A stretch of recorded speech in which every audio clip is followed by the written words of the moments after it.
Let us discuss question number 37. What does it said? It said calculate the current through branch AB and through branch BC. AB और BC के अंदर से current calculate करना है नहीं आसान? कर लेंगे, बहुत आसान है। देखो कैसे करेंगे। सबसे पहले आप करंट ड्रॉ करो इसमें से। लेट्स से इस वाली बैटरी ने I1 करंट रिलीज कर दिया है नहीं, लेट्स से I रिलीज कर दिया, I करंट। कितना करंट रिलीज किया है? I। जब इसने I करंट रिलीज किया है और यहाँ पर इसको जंक्शन मिल गया, तो आपको नहीं लगता करंट स्प्लिट हो जाएगा? लेट्स से ये जो करंट स्प्लिट हुआ है यहाँ पर I1 स्प्लिट हुआ है,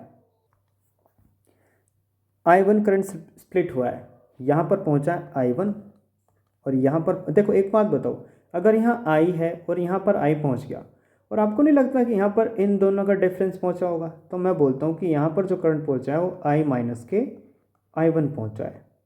अब यहाँ पर पहुँच गया है इस पॉइंट पर, बी पॉइंट पर I1 करंट, और यहाँ पर पहुँच गया है I माइनस के I1 करंट, तो इस बी पॉइंट पर भी I माइनस के I1 पहुँचेगा। जब इस बी पॉइंट पर I माइनस के I1 प्लस के I1 पहुँचेगा तो I1 से I1 ख़त्म, और यहाँ पर फिर जाएगा आगे I करंट, फिर से यहाँ पर I करंट आएगा और I ही करंट आकर इस बैटरी में रिसीव हो जाएगा। तो किरचॉफ करंट लूप ये बोलता है कि भाई जितना बैटरी ने करंट रिलीज़ कर दिया उतना बैटरी में रिसीव भी होगा। तो ये हमारा करंट की डायरेक्शन अभी तो कुछ कुछ हद तक ठीक है। अब देखते हैं आगे कैसे क्वेश्चन सॉल्व होता है। ठीक है, लेट्स से हम लूप लेने वाले हैं A B M N A. ठीक है, इसको हम किरचॉफ वोल्टेज लूप की हेल्प से सॉल्व करने वाले हैं। ये वाला सर्किट, इसमें भी यही वाले हम डायरेक्शन लेने वाले हैं। लेकिन उससे पहले आपको एक बात बता दूं, अगर हमारे सर्किट में मूव करने की डायरेक्शन में बैटरी का पॉजिटिव टर्मिनल आ जाता है तो हम उसकी वोल्टेज लेते हैं पॉजिटिव। अगर हमारे मूव करने की डायरेक्शन में बैटरी का नेगेटिव पोटेंशियल पहले आ जाता है तो हम उसका पोटेंशियल लेंगे नेगेटिव।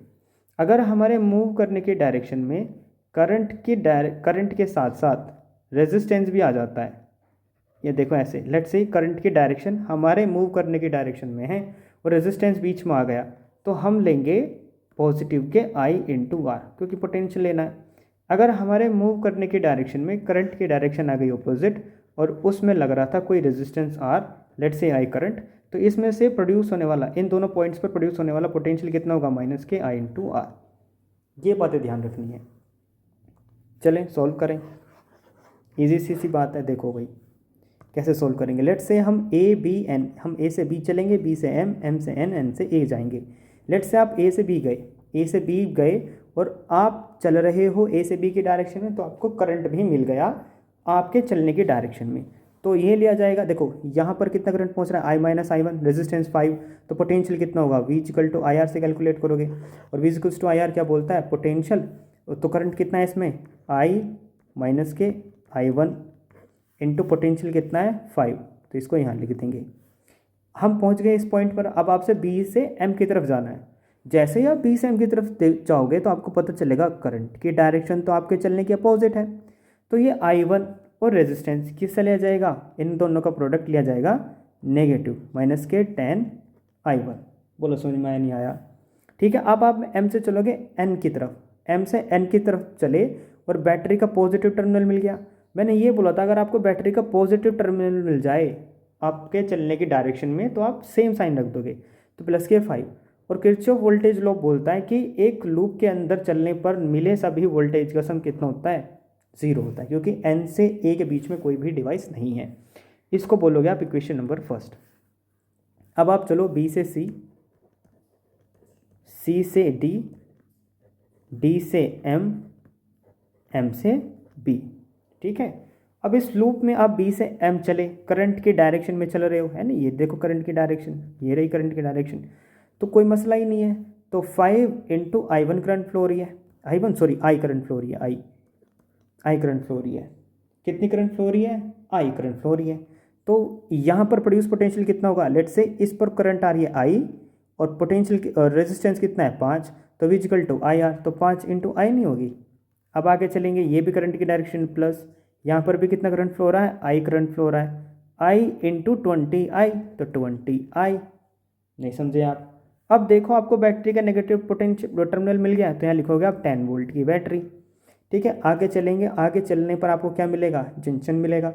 जंक्शन से फिर से आपको एम से बी की तरफ जाना है, एम से बी की तरफ जाना है। तो आप करंट की डायरेक्शन में चल रहे हो अभी, अगर करंट की डायरेक्शन में चल रहे हो तो प्लस कितना करंट है यहाँ, I1 इंटू 10, तो 10 I1 is equals to 0। Equation number 2। इन दोनों इक्वेशन को सॉल्व करोगे, जैसे आप इन दोनों इक्वेशंस को सॉल्व करोगे तो आपको I की वैल्यू कितनी मिलेगी दोनों इक्वेशन को सॉल्व करने पर, 4/17 एम्पेयर। ठीक है, और I करंट कौन सी ब्रांच में फ्लो हो रहा है, B से C ब्रांच में फ्लो हो रहा है I करंट। ठीक है, जैसे आप ये I करंट की वैल्यू इनमें से किसी भी इक्वेशन में रखोगे तो आपको I1 की वैल्यू भी मिल जाएगी। I1 की वैल्यू कितनी है, I1 की वैल्यू आपको मिलेगी 7/17 एम्पेयर। और I1 किस ब्रांच में से फ्लो हो रहा है, I1 ब्रांच फ्लो हो रहा है B में से। I1 I माइनस के I1 करना पड़ेगा यार। अगर आपको B ब्रांच में से कौन सा करंट फ्लो हो रहा है, कितना करंट फ्लो हो रहा है, तो I में से I1 माइनस करना पड़ेगा, तो आपका माइनस के 3/17 आंसर आएगा। ये हमारा आंसर बनता है इस क्वेश्चन का। और भी है इस क्वेश्चन में कुछ नहीं, कुछ नहीं है जी। समझ तो गए होगे, आपको बस ये समझानी थी इक्वेशन कैसे बनेगी, इक्वेशन तो सॉल्व ही कर लोगे आप। चलिए नेक्स्ट क्वेश्चन पर चलते हैं।